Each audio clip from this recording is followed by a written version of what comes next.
Welcome to Films and Stuff with your hosts, Pete Mitchell and Ethan Hunt.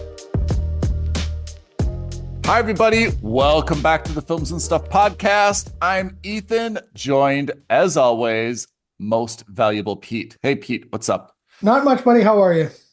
Everything is good. It's Saturday, and that means it's time for the weekly stream or skip segment. I introduce it with some fancy wordings. I turn it over to Pete. Pete recites the rules and regulations. So, Pete, without further ado, can you please remind listeners, old and new, what is the concept of stream or skip? All right. So Ethan and I have prepared lists of TV shows for each other to watch. Every week, we randomly assign each other one of those shows. And on that basis, we determine if those shows are worthy of being streamed or skipped.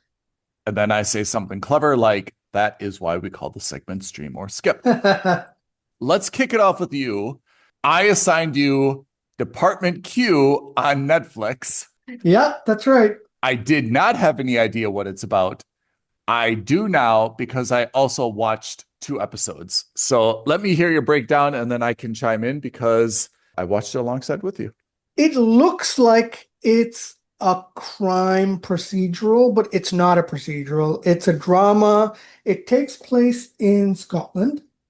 Yes. And let me start off by saying it opens with a super compelling scene where you have a pair of these like super arrogant jerk Can I just officers. say it's a scene you almost need to watch twice because if you're not like sitting down and focused on it, you not miss it, but you miss the point. Yeah. All right. Yeah. So yeah, it opens with a pair of police officers investigating a murder. And there is like a beat cop, like one of those rookie cops who was called into the scene first. He realizes it's a murder and then he calls in for his superiors. And instead of waiting for the entire team to get there, these 2 cops decide to go in, investigate the crime scene. And lo and behold, the murderer is still inside the scene of the crime, and he shoots the rookie cop, kills him, and shoots the other 2 cops, paralyzing one of them and shooting the other guy through the neck. And what's really important is that the cop that got shot through the neck is a total douchebag. He's a real jerk. Yeah. A know-it-all. Super arrogant. He knows it all. He's better than everyone else. He hates it. He's like the cop version of Dr. House from House MD. Oh, that's a very good comparison. Yeah, I agree. I mean, that sets the scene. And to be honest, I went back and watched that scene again. I don't want to say it's a blink and you miss it because it's a multi-minute scene, but I didn't really get what it was all about at first. You just think that they're kind of going through the motions, then they get ambushed, and then you need to kind of go back and get the context of it. But you're absolutely right, which is the 2 detectives are just kind of like going, maybe that's the right way to say it. They're going through the motions. Oh, it's just another crime scene, goofing around, hands in their pockets, not really, you wouldn't say that they're not taking it seriously, but they're definitely not on guard. And then when the ambush happens, they're absolutely unprepared. Yeah. Yeah. So anyway, the show picks up 4 months later and he comes back to the squad. Nobody likes him. Like he's hated by anyone and everyone in the crime department. So that's the first plot. And I'll get back to that first plot. The subplot or the B plot is about this lawyer who's super arrogant, who's also kind of like not a know-it-all, but in the sense that she's a real achiever and a real go-getter, and she's really aggressive at her job. And she too has made a lot of enemies along the way because she's just like, I'm going to prosecute anyone and everyone I can. And she's got a disabled brother. They go on a holiday, and that's what we think is a random B plot. But lo and behold, we find out in the second episode that she's actually been missing for 4 years. And the B plot was actually 4 years ago. And we come back to our A plot, and the A plot is that this detective comes back. He's given his own department to solve cold cases because no one really wants to work with him. And frankly Yeah. speaking, he doesn't really want to work with anyone else either. Hmm. So he's given his own department, Department Q. Their job is to basically find or to close really cold cases. He Hmm. hires an assistant who's this Syrian cop who's working with him. And the first case they pick is the one who's about the missing lawyer who's been gone for 4 years. Yeah.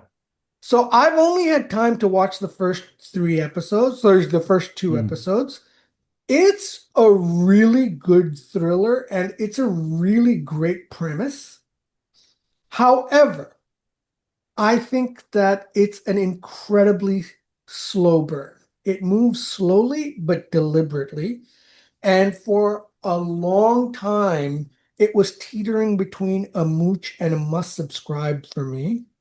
If you had asked me earlier in the week, I would have said it's a must subscribe. But the fact that I haven't gone back to it yet, even though I really want to, Hmm. I think bumps it down to mooch someone's password. I agree with everything you've said, especially the fact that it's a slow burn. I have to say, it took me those 2 episodes to get into it. Like I would say, like midway through the first episode, I really wasn't into it. Again, the character, I think he's going to be a House-like character. House is one of those characters that kind of rubs you the wrong way, but actually in a likable kind of way, like you eventually get to like him, despite the fact that he's kind of like gruff and arrogant and rough around the edges. I feel like I'm going to feel the same way about this guy. He's not like an annoying character or a bad character that I don't think I'll ever sympathize with. But the first episode, I agree, it was really kind of slow and hard to get into. And then kind of by the end of the second episode, I'm like, okay, this is kind of going somewhere. So I agree with you. I don't think it's a must subscribe, but it's definitely a good mooch and definitely much better than I expected it was going to be. Yeah. If you've got the time, if you've got the wherewithal to watch a thriller, it's Yeah. based in Scotland, so it's not the standard, high adrenaline Yeah. American style thriller. And, maybe there will be some dramatic action sequences towards the end of the season. Being set in Scotland, it's refreshing. I think one. I mean, we've seen so many shows based in Chicago, New York, or London, right? That's where almost all crime procedurals take place. So it's refreshing, I think, to get out of some of those locations. And I mean this in a good way. What it does not do is it doesn't highlight like all these weird Scottish quirks. Like sometimes you see these shows and they're like take place in like the British countryside and they try to like play up the quirkiness of that. And Mhm. this does not. Like this doesn't make it seem as though like people in Scotland or in this particular precinct or town are any less sophisticated or stupid or less interested in solving crimes. I feel like they've got the same level of seriousness that you see in a hardcore New York, NYPD Blue type, Yeah. crime detective procedural. So I think that's a very refreshing angle that I don't often see in those shows that are not based in like a major city. So, okay. So that's Department Q. Pete gives it a mooch. I was also on Netflix this week. I had something called Pulse. Yeah, that's right. Pulse is kind of what it sounds like. It is a hospital procedural or an emergency room procedural to be more precise. Interesting that I was assigned this because I was also assigned The Pit, and I gave The Pit a skip. And I guess that's clouded a little bit by the fact that I just really don't like these hospital procedurals. I mean, they just don't do a lot for me. And it's kind of always the same formula.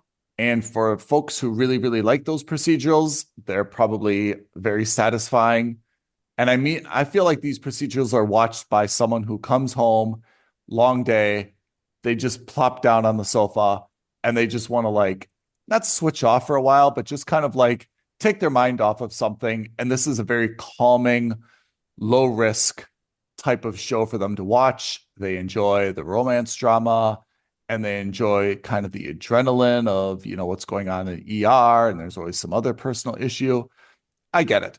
Overall, plot of Pulse is very similar. It takes place in an emergency room in Miami this time. And you've got, of course, the chief resident and the attending resident and all the other junior residents and everyone and some nurses. Everything's kind of the same, right? A doctor is dating a nurse, so on and so forth.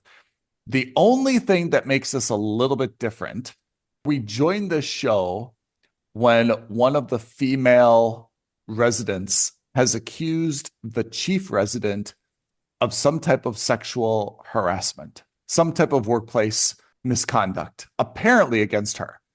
So we joined like right in the middle of this, a little bit like the morning show. We see it a little bit like that, where there's this allegation. The doctor, who's of course a very swarmy, handsome man, is suspended.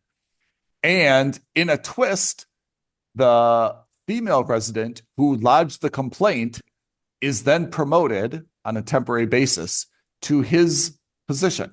So she's basically filed a complaint and she gets promoted to his position. And I thought like, okay, well, this is where the awkwardness comes in. It's going to be one of these, did she just try to get him out of the way and for her own career and so on and so forth. At the end of the first episode, or towards the end, we find out that these two actually had a consensual romantic relationship in the past. Apparently their colleagues did not know about it, but you see like some flashbacks and they were at each other's apartment. They were showering together. There was some steamy stuff. So that's kind of supposed to be the dun, dun, dun, like big reveal at the end of episode 1 where, oh, she made this complaint, but wait a second, they were dating. What's this all about? Supposed to be this big mystery. I admit it was a good little twist, but also a little bit like ho-hum. It's just going to be kind of more drama. And then I watched 2 more episodes, so episodes 2 and 3, and it's still very much an ER procedural, right? Everyone needs to be intubated or something. There's a hurricane and ambulances and all the kind of normal stuff that you'd see from an ER procedural. And then they kind of tease all these little flashbacks in terms of how the 2 colleagues, a male and female, like what their courtship was like with like this little, flirting on the job, flirting out of the job. They went out for drinks one evening. They went to like a charity gala one evening. His mom apparently is on the board of directors of the hospital.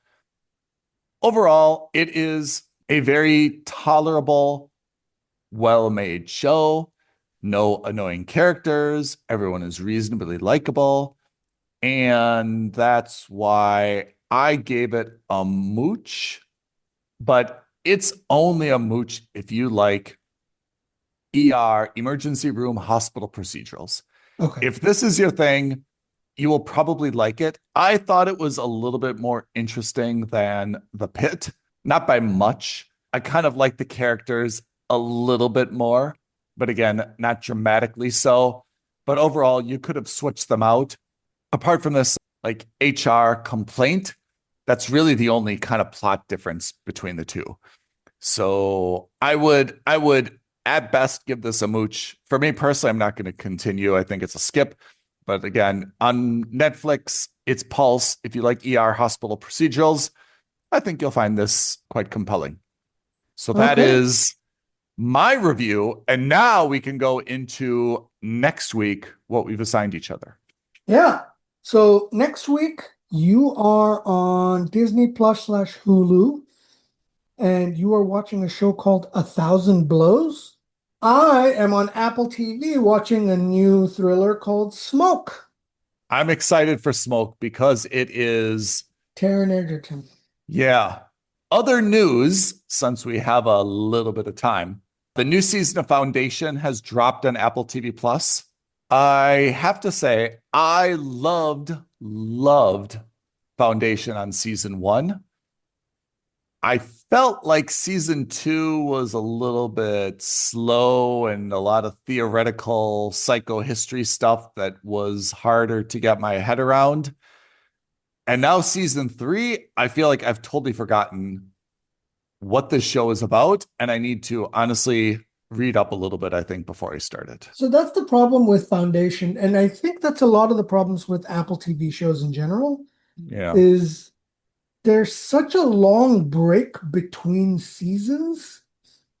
You either have to watch the entire preceding season again, or you have to watch like some kind of explainer video. Yeah. It's been so long since Foundation season 2, and even longer since Foundation season 1. Like, I vaguely remember the premise of season 1, but then I saw the trailer for season 3, and I'm just like, man, how did we get here? I watched the first 10 minutes of season 3 and I turned it off because I was just like, I don't understand. Like, this is a totally new show for me. Totally Yeah, new show. Also, we should mention that on Netflix, Old Guard 2 has dropped, starring Charlize Theron. You watched Old Guard 1. I did. I wasn't impressed. The premise was interesting-ish, but it didn't do anything for me. So that's why I didn't even bother watching the second movie. I have to say, I liked the first half of Old Guard 1. Then the second half, I thought got a little bit bloodthirsty. I mean, the premise, if you haven't seen Old Guard, spoiler alert, is there are a group of 5 people that are like 4,000 years old and they can't die. So if you shoot them, they will be incapacitated for like a minute, and then the bullet will be, spit out of the wound will heal, and they're back to their old selves. And I mean, the premise is not even remotely explained. Like, there's no backstory at all in terms of how they met, how they got these powers, why only them, so on and so forth. But we'll go with it. I kind of liked the characters and I liked a lot of things about it. Again, until the end where I thought it got like a little bit bloodthirsty. Then I was excited for Old Guard 2, which just dropped beginning of July. Same cast. I watched it and I was very disappointingly so. Definitely they tried to expand the universe and they tried to do some more kind of controversial plot stuff, but overall I guess I didn't really see what is the point of all this fighting and raging and slaughtering. I don't know, it was just not that compelling to me. So I would say Old Guard 2 is, dare I say, a skip. If you really liked Old Guard, maybe it's a mooch, but it is definitely not a must subscribe in my opinion. Right. And I don't think you've even watched it at all, which is telling in its own way, right? Not even the least bit interested, and not even interested in watching it like we saw Atlas, which was like we knew it was going to be bad, so we wanted to watch it. Mediocre.